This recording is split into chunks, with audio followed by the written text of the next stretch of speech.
असलियत क्या होती है? सुपर पावर वो होता है जिसके साथ आप, सुपर पावर का मतलब सिर्फ लड़ाई लड़के और लोगों की जिंदगियां या लोकतंत्र की रक्षा के नाम पर आप लोगों के मुल्कों को बर्बाद नहीं करते। सुपर पावर के पैमाने ये होते हैं कि आप अपने साथ जुड़े हुए मुल्कों की तरक्की के बारे में सोचते हैं। आपका सुपर पावर होना, पहली बात तो अगर मैं सैन्य तौर से सुपर पावर की बात करूं तो वियतनाम युद्ध के बाद से अमेरिका की सुपर पावर कम ही होती गई है और उसको सभी युद्धों में मार खानी पड़ी है। चाहे वो अब अफगानिस्तान हो, उसको आपने बुरी हालत में छोड़ा। इराक के अंदर आप जाते हैं वेपन ऑफ मास डिस्ट्रक्शन के लिए, वहां पर भी आपको बुरी तरह मुंह की खानी पड़ती है। क्या नतीजा उसके बाद निकला? आज इराक अपने कबीलाइयों से भरा पड़ा है, वहां पे उनकी जंगें चल रही हैं।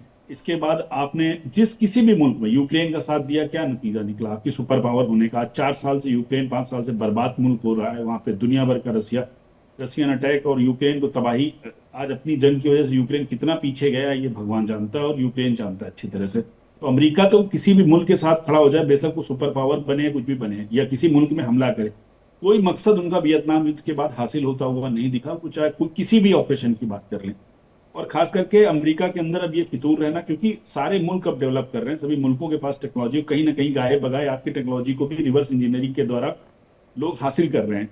तो ऐसे समय में ईरान ने कोई कमी थोड़ी छोड़ी। अमेरिका के जितने भी वेपन सिस्टम हैं उन सबको उसने ट्रैक किया, मिडिल ईस्ट पे उनके बेसिस को तबाह किया। और आपको क्या लगता है, ये मिडिल ईस्ट के बेस थे जो ईरान के साथ अमेरिका समझौते करने के लिए आगे आया था। सबको पता था कि अमेरिका की कमजोरी कहाँ पर है, ईरान ने उसका पूरा फायदा उठाया। बेशक ईरान के पास उतनी प्रिसाइज म्यूनिशन नहीं है, लेकिन इसके अलावा ईरान ने अपनी बैलिस्टिक मिसाइल का बहुत अच्छे से यूज किया और अमेरिका को मुंह की खानी पड़ी। यहाँ तो ये कहेंगे कि मिडिल ईस्ट के बेसिस के मामले में अमेरिका काफी कमजोर साबित हुआ और उसका एयर डिफेंस सिस्टम काम नहीं कर पाया। तो कहीं ना कहीं सभी चीजों का तोड़ निकलता है। बाद में आप कोई भी टेक्नोलॉजी लाते हैं, थोड़े दिन बाद कोई ना कोई मुल्क उसके आगे खड़ा होता है। और ईरान को समर्थन करने वाले देशों ने अमेरिका को दिखा दिया कि आपकी हम्म। हर टेक्नोलॉजी का तोड़ है हमारे पास। हम्म। ईरान युद्ध में मैं ये भी बता दूं, अमेरिका और चाइना के वेपन्स भी टेस्ट हो रहे हैं। ऐसा नहीं है कि वो पीछे खड़े हैं, कहीं ना कहीं उनकी टेक्नोलॉजी की टेस्टिंग भी चल रही है। आप सैटेलाइट इमेज की बात करें तो अभी सुनने में आया कि रसिया ने उसको बिल्कुल पिन पॉइंट ग्रिड रेफरेंसेस बताए, उनके जितने भी वेपन्स स्टेशन थे, रडार स्टेशन थे। तो अमेरिका इन सब चीजों में कहीं ना कहीं फेल होता हुआ दिखा दिखा। और इसके साथ साथ एक जो सबसे बड़ी बात है, उनके तीन तीन फाइटर जेट फ्रेंडली फायर पे मारे गए, डिस्ट्रॉयर हो गए। तो ये सब चीजें हैं, तो कहीं ना कहीं ऊहापोह में जो तैयारियां रही हैं उनका नतीजा है। और अमेरिका की कमजोर होती सैन्य शक्ति और सैन्य क्षमताओं का भी नतीजा है। हम्म। कहने के लिए आप कुछ भी कहें, लेकिन ईरान के साथ आपकी जंग इतनी लंबी नहीं, चली है, जबकि अमेरिका आप कहीं ना ऑब्जेक्टिव कहीं इस लेवल। पूरे जंग में अपने आप को खोते हुए नजर आ रहा है। हर कोई ये सोच करके बैठा हुआ था मौलाना असलम कि ईरान से शायद वो जीत जाएंगे। अब दो देश ऐसे आकर के लड़ने की शुरुआत कर रहे हैं। एक सुपर पावर खुद को कहता है, सुपर पावर दुनिया के आधे देश उसे मान भी लेते हैं उसकी बात पर। एक देश ऐसा जिसने कभी कोई जंग हारी ही नहीं, तो सबको ये लगा था कि ईरान हार जाएगा, ईरान बहुत वक्त तक सरवाइव नहीं कर पाएगा और अयातुल्ला अली खामनी के जाने के बाद शायद वो गम में डूब जाए। लेकिन हुआ इसके बिल्कुल उलट। अब अमेरिका भागने के रास्ते भी खोज रहा है और तमाम मिडिल ईस्ट की कंट्री को आपस में ही लड़वा करके जा रहा है। जी, देखिए, इस जंग को जो अमेरिका और ईरान की है, आप 3 फेज में इसे तकसीम कर सकती हैं। पहला फेज जो 12 दिन की जंग थी, उसमें हमने देखा कि ईरान ने किस तरह से मुकाबला किया। और सेकेंड फेज जो है वो 40 डेज। और ये जो थर्ड फेज चल रहा है, ये भी आपने देखा और दुनिया ने ये देखा कि किस तरह से एक छोटा सा मुल्क जो ईरान ईरान जिसका नाम है, हर एतबार से अमेरिका से कमज़ोर है। लेकिन मीनाक्षी बहन, मैं आपको एक बात बताऊं कि जंग जो है वो असलहों से जीती जाती है, इसमें कोई शक नहीं है। लेकिन असलहों से ज़्यादा जंग जो है हिम्मत और जज्बों और ईमान से जीती जाती है। आपने देखा ईरानियों के मिजाज को कि जब तक ईरान पर अटैक नहीं हुआ था, 15% लोग, जैसा कि लोग बताते हैं कि वो लोग ईरान गवर्नमेंट के मुखालिफ थे। हम्म। लेकिन जब उनके मुल्क पर हमला हुआ तो वो 15%, कुछ कम ज़्यादा तादाद हो सकती है परसेंटेज, लेकिन वो भी आज ईरान की हुकूमत के साथ, सरकार के साथ जो है नज़र आ रहे हैं। और इनका एक ही मुतालबा है, कोई दिन ऐसा नहीं है कि ईरान में प्रोटेस्ट ना हो रहा हो, लोग सड़कों पे ना निकलें। और हर एक का एक ही नारा है कि हम जब तक के अपने रहबर यानी अपने लीडर का इंतकाम और रिवेंज नहीं ले लेंगे, हम पीछे नहीं हटेंगे। तो वो जज्बा है जो ईरानियों के पास है। यकीन जानिए असलहा बराए नाम है अमेरिका के मुकाबले में, लेकिन ईरान को यह बात मालूम थी। 47 साल से ईरान के जहन में ये बात हमेशा रही कि एक न एक दिन अमेरिका हम पर अटैक करेगा। इसलिए ईरान ने कुछ नहीं किया, सिर्फ और सिर्फ मिसाइल तैयार की। और अभी जो ईरान की एक नई मिसाइल, नई तो खैर नहीं है, लेकिन जो उसका नया वर्जन है सिज्जील मिसाइल जो है, जो ईरान ने अभी इसको निकाला है, ये बहुत ही खतरनाक मिसाइल है। मोहम्मद अकरमी निया ने, जो ईरान के फौज के स्पोक्स पर्सन हैं, उन्होंने ये बात कही है कि अभी हमारे बहुत से असलहे यानी बहुत सी मिसाइलें ऐसी हैं कि जिसे हमने अभी जाहिर नहीं किया है। वो मिसाइलें जब हम उसे इस्तेमाल करेंगे तो उस वक्त अमेरिका को ये समझ में आएगा कि उसका पाला अच्छा, बहुत सारी रिपोर्ट्स इस बात का पड़ा जिक्र है। करती भी है दामोदर जी कि कुछ ऐसी मिसाइलें बनाई गई हैं जो सीधे अमेरिका को भी जद में ले आएंगी। 14,000 किलोमीटर जिनकी मारक क्षमता बताई जा रही है। हालांकि इस बात को लेकर के बहुत ज्यादा दावे ईरान की तरफ से नहीं किए गए हैं, लेकिन बहुत सारी रिपोर्ट्स ये दावे जरूर करती हैं। मीनाक्षी, अभी इंटर कॉन्टिनेंटल बैलिस्टिक मिसाइल की बात को मैं नकार सकता हूँ, क्योंकि अभी तक ईरान ने उसका कोई टेस्ट नहीं किया है। तो इस समय ये कहना सिर्फ एक डराने वाली बात है, ये प्रोपोगंडा हो सकता है। लेकिन उसकी कुछ बैलिस्टिक मिसाइल्स हैं जिनकी रेंज पे यूरोप के कुछ कंट्री आ सकते हैं, टेस्ट किया जा सकता है। अभी आपने देखा जिद्दा जॉर्डन के अंदर उन्होंने जो अटैक किए, ये सब उनकी उसी क्षमता का परिचायक थे।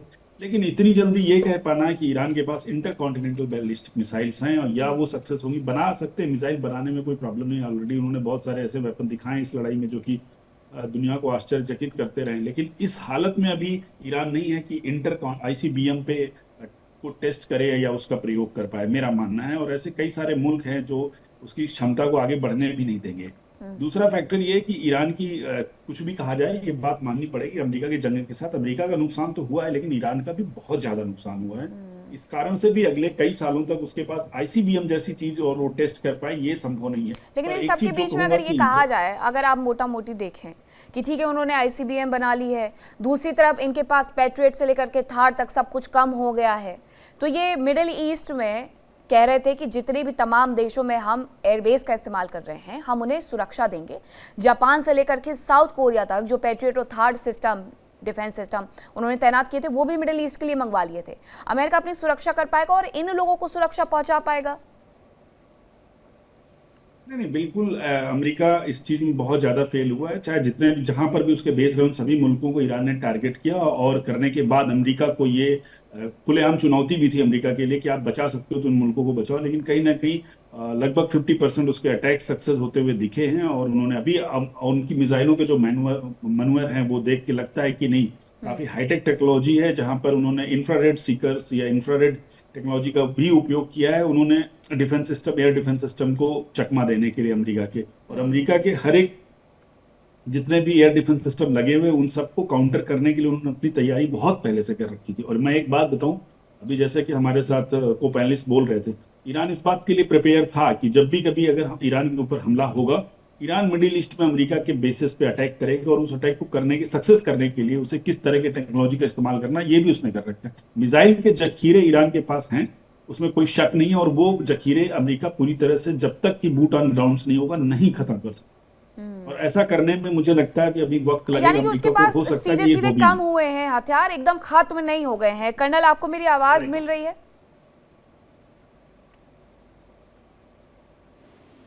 आपकी आवाज सुनाई दे रही है मेरे को? जी जी सर, बस माफी चाहूंगी कि आज आपकी आवाज बिल्कुल सही से कनेक्ट नहीं हो पा रही है। लेकिन मेरा सवाल आपसे ये है कि अमेरिका को लेकर के तमाम बातें ईरानी मीडिया के हवाले से भी तो आती रहती है कि वो पूरी तरीके से कमजोर हो गया है, पूरी तरीके से उसके हथियार खत्म हो गए हैं। ये भी तो बिल्कुल सही नहीं होगा कहना। देखिए मीनाक्षी जी, के जो दो पैनलिस्ट हैं दामोदर सिंह जी और वो दूसरे हैं, मैं उनकी बातें सुन रहा था। देखिए इसमें कोई दो राय नहीं कि अमेरिका के पास मिसाइलों की कमी है, और उसकी वजह से जो है उन्होंने जो है पैट्रियट 2 जो मिसाइल है उसका 30 साल बाद ऑर्डर दिया है, क्योंकि इस हिसाब से टॉमहॉक मिसाइल जो है इस्तेमाल हुई है। तकरीबन 850 के करीब जो टॉमहॉक मिसाइल होगी, और एक साल में क्षमता 85 से 90 तक मिसाइल बनाने की क्षमता है। तो इसमें कोई दो राय नहीं है।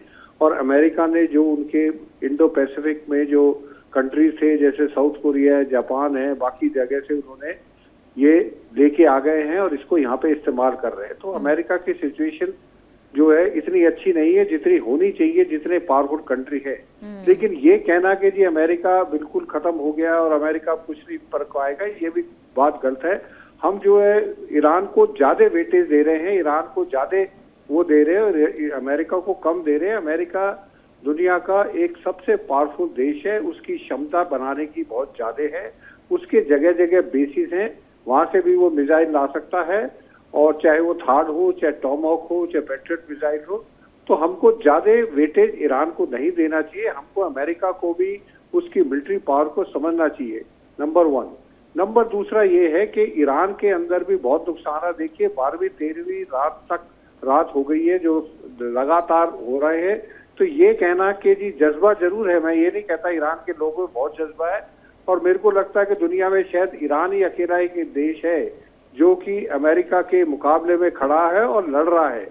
बाकी देशों में तो इतनी हिम्मत भी नहीं है कि डोनाल्ड ट्रंप के सामने वो कुछ बोल भी पाए। तो वो बात सही है, लेकिन अभी तक जो सबसे बड़ी सोचने की बात है वो ये है कि ये जो मिसाइलें अगर अमेरिका इतना इस्तेमाल कर देगा, और जिस तरीके से चाइना साउथ चाइना सी में एग्रेसिव पोस्चर दिखा रहा है, फिलीपींस की जो बोट्स हैं, जो फिशरमैन हैं, उनके ऊपर कैनन से जो है पानी डाल रहे हैं और उनको जो है अंदर नहीं जाने दे रहे। बिल्कुल, ये उनके लिए कहीं ना कहीं ईरान तो के लिए प्लस पॉइंट तो है। बिल्कुल, मुझे लगता है कि ये सारी चीजें जो है इनको आगे आने वाले समय में ईरान की और अमेरिका की जो लड़ाई चल रही है वो तो ठीक है, लेकिन आने वाले समय में चाइना का थ्रेट जो है अमेरिका के ऊपर वो ज्यादा है, और अमेरिका को चाइना को थ्रेट को भी अपने ध्यान में रखना चाहिए और अपनी जो मिसाइल्स को रिप्लेनिशमेंट जल्दी से जल्दी करनी चाहिए। मीनाक्षी जी। मौलाना असलम, अब इसके बाद अमेरिका को लेकर के क्या रुख रहने वाला है ईरान का? ईरान कहीं और तेज हमले तो नहीं करने वाला जब वो ये जान गया है कि पैट्रियट थर्ड डिफेंस सिस्टम उनके अब कम होते जा रहे हैं? तो इस वक्त मिडिल ईस्ट में ज्यादा हमले करना मतलब ज्यादा जल्दी विजय की तरफ बढ़ जाना। देखिए, ईरान ने हमेशा एक बात कही है कि टिट फॉर टैट, तुम जैसे हमारे ऊपर हमला करोगे हम भी वैसा ही हमला तुम पर करेंगे। और हमने इस जंग में ये देखा कि जिस तरह से अमेरिका ने ईरान पर हमला किया, ईरान ने भी उसी तरह से जवाब दिया।